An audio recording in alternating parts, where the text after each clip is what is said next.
Nongeye kugwa ikaze kuri Leo TV Entertainment. Ni amakuru akomeje kugenda avugwa muri rusange, ni inkuru ikomeza kugenda ivuga yuko Diamond Platnumz n'umukunzi we Zuchu n'umuryango wabo muri rusange bamaze kuba bahunga igihugu cya Tanzania.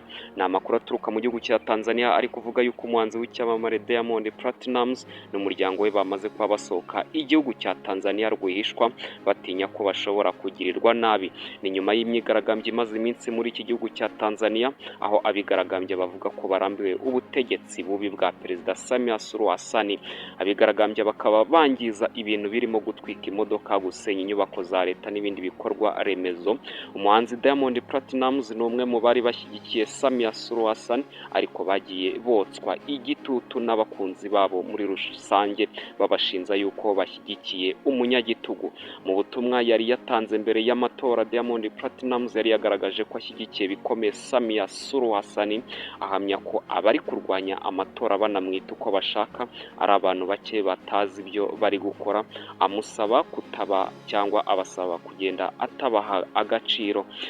Icyo gihe yagize ati, mubyeyi wanjye Suluhu Hassan, uri umuperezida w'icyubahiro ukorana umurava kandi ukaba umuhanga cyane, ariko uzirikane ko abantu ubusanzwe badakunda kuvuga ibigwi by'umuntu akiriho. Wakoze akazi gahambaye kandi urabikomeje. Ati wakoze akazi gahambaye, ati kandi uragakomeje, kuva mu rwego rw'uburezi, ubuvuzi, ubuhanzi, ubuhinzi, ubworozi n'ibikorwa remezo muri rusange bigiye bitandukanye. Ati kubera ko wiyoroshya bituma rimwe na rimwe abantu bashaka kukugerageza. Ndagusaba ngo ntibigutere umutima mubi ubitewe n'itsinda rito ry'abantu ntekereza ko batanazi ibyo barimo, kandi nibwira ko hari umunsi umwe bazakwibuka nk'uko bagiye bibuka abandi. Uzirikane ko hari benshi bagukunda kandi bishimira ibyiza uri gukora mu gihugu cyacu. Gusa igitutu cyakomeje kuba cyinshi, maze ajya ku mbuga ze nkoranyambaga ze zose asiba amafoto ye yose yari ari kugenda ari muri gahunda yo kwamamaza Samia Suluhu Hassan. Amafoto nyine yagiye agaragaza yose ari kugenda yamamaza uyu muperezida yagiye ayasiba. Nyine ni amafoto ataragiye yakirwa neza n'abenegihugu, bahise birara mu mihanda mu bikorwa byo kwigaragambya, banavuga ko igihe kigeze ngo CCM ive ku butegetsi. Andi makuru avuga ko uyu muhanzi ari kumwe n'umuryango we, nyina, umugore we na Zuchu, umugore we Zuchu nyine muri rusange, n'uwo wundi witwa Salamu Eske, bamaze kuva muri iki gihugu cya Tanzania bahunze.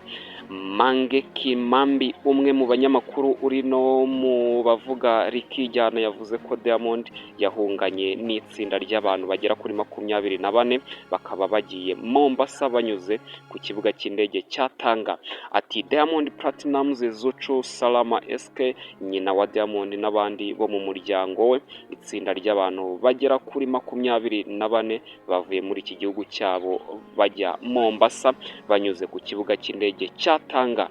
Kenya Gospel Hub yavuze ko bahunze abigaragambye ngo batazabagirira nabi, aho ngo barimo gushaka ibyamamare byamamaje Samia Suluhu Hassan. Murumva ko rero muri Tanzania bikomeje kugenda biba ibibazo bikomeye cyane kuri aba bahanzi bagiye bagaragaza yuko bashyigikiye uyu muperezida Samia Suluhu Hassan. Nge twari turi kumwe muri aya makuru, nitwa Leo Dukuze. Niba ukunda ibyo dukora, kora kuri subscribe kugira ngo ujye ubana nanjye buri munsi. Ndagushimiye cyane.